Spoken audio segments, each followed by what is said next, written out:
Mike Porco, man of the heart. He was the best, your grandfather. That's my grandfather, Mike Porco, and this is a story about him and his club, GERDE'S Folk City.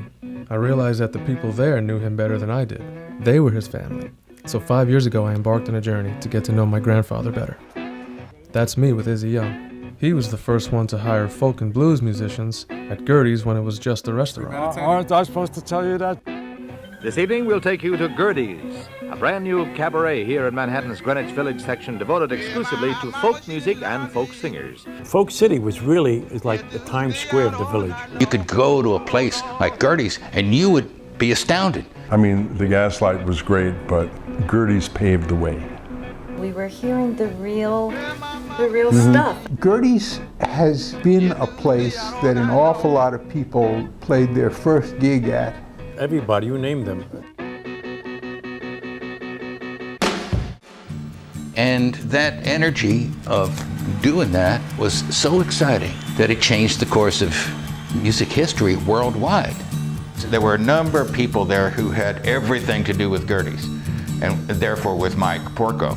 It was kind of a odd guy to be running a folk club. I come from south part of Italy. I didn't know the language at all. I didn't know what folk music was. Mike Porco was like a shepherd. You know, Mike Porco was just like a father to all of us. He loved me like a son. He was wonderful people. And I've never met a man like that. When you went there, it was like getting together with family, you know, Van Ronk and Dylan and, you know, those folks.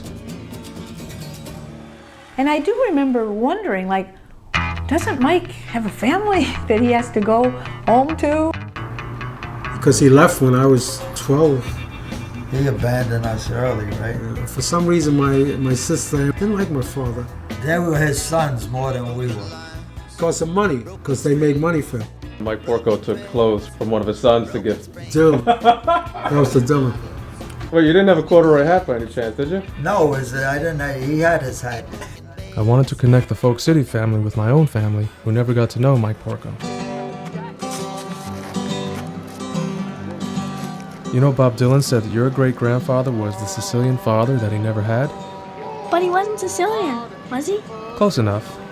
We didn't make any money, but I feel that we made some friends. I think he had some kind of kinship, not just with the people who were playing there, but the people who enjoyed it. And he was our family, you know.